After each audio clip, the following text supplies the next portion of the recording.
telah selesai bercakap tentang definisi falsafah dan sekarang kita hendak bercakap tentang klasifikasi ilmu falsafah. Daripada definisi dan klasifikasi tadi kita dapat mengetahui peranan dan kewujudan falsafah dalam kehidupan kita. Dalam klasifikasi ilmu falsafah, kita akan melihat beberapa cabang atau cara serta perspektif para pengkaji dan juga filosof melihat kepada ilmu falsafah itu sendiri. Ada tiga aliran ataupun maafkan saya, ada tiga perspektif yang ingin kita sentuh. Ada pelbagai perspektif sebenarnya, tetapi dalam kali ini, dalam penerangan ini kita akan sentuh tiga perspektif, iaitu kita akan melihat dari perspektif aliran ataupun pendekatan, kita akan melihat dari segi tujuan ataupun metodologi, dan kita akan melihat klasifikasi falsafah dari segi cabang-cabang ilmu falsafah itu sendiri. Yang pertama dari perspektif aliran dan juga pendekatan. Apakah yang dimaksud dengan klasifikasi ilmu falsafah dari perspektif aliran dan pendekatan? Yang dimaksudkannya ialah kita ingin melihat falsafah dari aspek topik umum, perkara umum yang diberikan penekanan oleh pengkaji falsafah sehingga ianya membentuk aliran ataupun concern mereka. Topik-topik umum ini boleh kita nyatakan seperti berikut. Mereka melihat falsafah kajiannya berkenaan dengan etika dan kehidupan. Itu satu. Mereka melihat falsafah kajiannya tentang alam tabi'i, iaitu natural philosophy. Itu yang kedua. Dan mereka melihat falsafah kajiannya bukan lagi berkait tentang manusia, tentang etika dan kehidupannya, tentang hubungannya dengan alam sekelilingnya. Ia bukan lagi memperkatakan tentang hakikat alam tabi'i, tetapi ia bercakap tentang pemikiran, berfikir tentang ilmu, tentang hakikat dan bagaimana untuk sampai kepada ilmu. Yang ini dinamakan ataupun concern ini, penekanan ini, pendekatan ini dinamakan falsafah intelektual. Baik, sekarang saya akan menjelaskan sedikit tentang falsafah etika, falsafah alam tabi'i dan falsafah intelektual.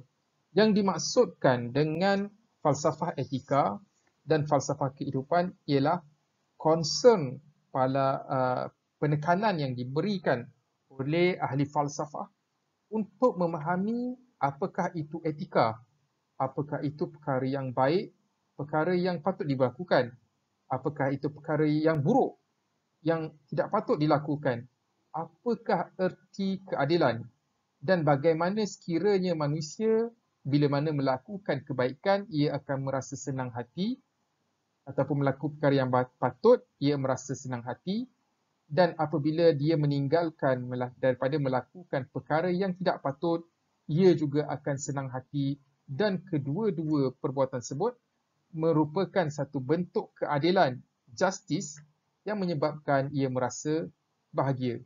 Terdapat pelbagai aspek cara melihat etika. Ianya boleh dilihat dari perspektif agama. Ianya boleh dilihat daripada aspek pemikiran-pemikiran seperti pemikiran moden. Tidak semua perkara yang dianggap baik oleh sesuatu falsafah adalah baik dalam falsafah yang lain. Inilah yang kita lihat atau kita namakan kajian falsafah dari perspektif etika dan kehidupan. Dan maksud kehidupan tersebut ialah kajian falsafah tentang alam sekitar manusia.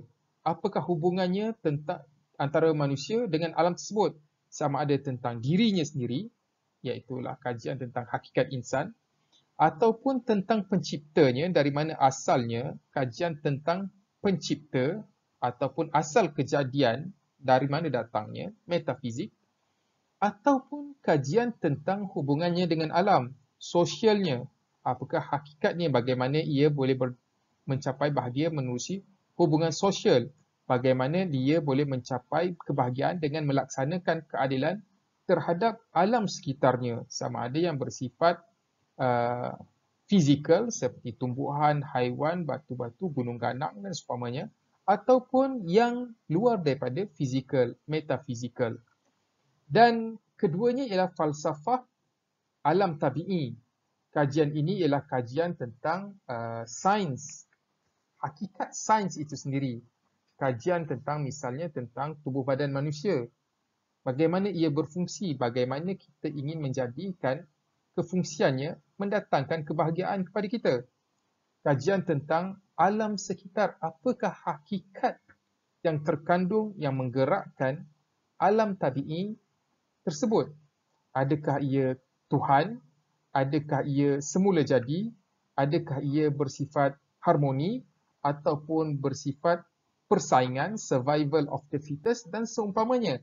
Inilah penekanan, pendekatan ataupun aliran, salah satu daripada aliran yang membentuk perspektif ilmu falsafah. Dan yang ketiga yang kita telah jelaskan sedikit tadi, iaitulah falsafah intelektual. Ianya membincangkan tentang perkara yang bukan lagi bersifat tentang manusia itu ataupun hubungan dengan manusia, kehidupannya, tetapi lebih menekankan untuk menjawab soalan-soalan asas tentang perkara-perkara yang bersifat intelektual. Bagaimana ia tahu? Adakah ilmu yang dia tahu itu semestinya datang daripada logik semata-mata ataupun boleh didatangkan dari sumber-sumber yang lain? Adakah ilmu tersebut benar ataupun ilmu tersebut adalah sangka-sangka dan seumpamanya. Manusia ingin sampai kepada hakikat ilmu bagi menjawab persoalan-persoalan asas untuk menjawab soalan tentang ilmu. Apakah itu? Ilmu itu sendiri. Kenapa ia penting kepada manusia? Apa peranannya? Inilah yang dibincangkan, ditekankan tentang falsafah intelektual. Ini klasifikasi yang pertama, iaitu melihat dari perspektif, aliran dan pendekatan.